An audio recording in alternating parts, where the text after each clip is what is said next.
Hi, welcome to Tony's Quick Tips.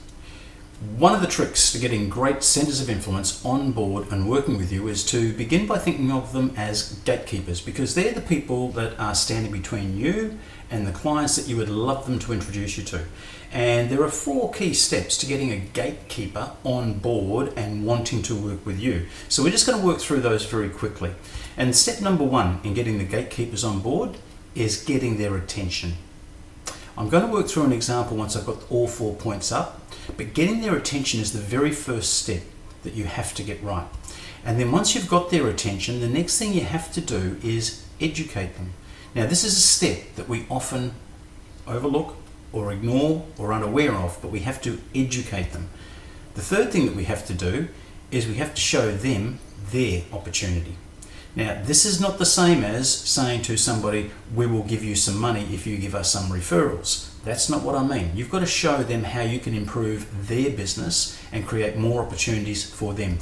And the fourth thing you've got to do is you've then got to get them to commit to a trial. Now, this taps into that principle of commitment, that principle of consistency that Robert Cialdini talks about. It's one of the 6 key principles of influence, and if you can get people to commit to doing a small thing, they are far more likely to then commit to further things with you. So one of the key steps in getting the gatekeeper on board is get them to commit to a trial.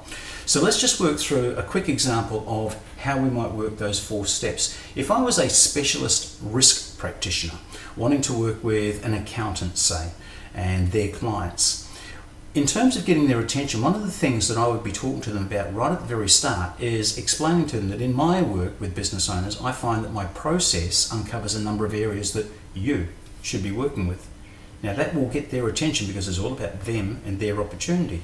Now, all you've done is get their attention at that stage. The next part, the educating, I would then explain to them how my work as a risk advisor helps them help their clients. So all of your clients are going to do okay in business if business risks don't derail their plans, right?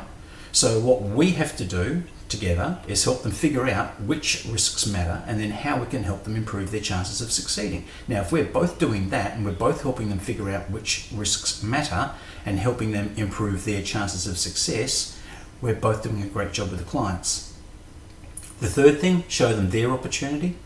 In the same example, my process as a risk advisor uncovers business development and higher value work that they should be doing with you. The clients should be doing this work with you, and I will push them to do it. Now, that immediately gets on the gatekeeper's radar screen because what you're promising is to actually uncover their core business and to create more core business opportunities for them. And that's a lot more appealing than simply saying to them, I'll give you a share of some revenue that I generate from working with your people, which of course throws up a great ethical and moral dilemma for a lot of people anyway. So you're far better off to focus on how you can create an opportunity for them to do their core business with their clients better or to do more of it. And the last thing, of course, get commitment to a trial. And the best way I've ever found to get commitment to a trial from a professional or from a gatekeeper is to ask them to work through my process with me, for free, of course. So the best way to show you how I work and to give you some confidence and understanding of the process that I go through with your clients if I get to work with them is to go through the process with your firm. Now, of course, I'm not going to charge you for that. It's a trial. I just want you to experience it. I want you to see how I work and to get comfortable. And then if you're happy and you're comfortable with how I work and you do agree there's probably going to be more opportunity for me to drive more of your core business to you, then we can trial it with a couple of clients if you are happy with that. Is that okay? Now, generally at that point, people are going, yeah, I've got nothing to lose. You're not asking them to expose you to their clients to begin with. You're asking them to give you a trial to help them and show them the process. And generally speaking, that's a point that most are very comfortable with. So the thing is, you've got to do all 4 if you want to get the great gatekeepers on board. End of story, all 4 are necessary.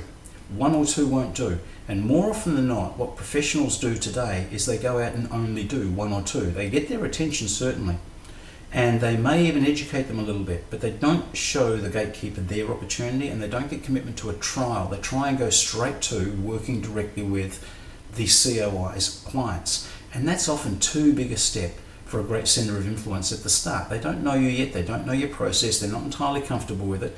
So don't leap ahead and ask to get in front of their clients. Get them to commit to a trial. It's one of the great principles of influence, and it's one of the key steps that most professionals don't use when they're trying to groom great COIs. And that's the quick tip for today.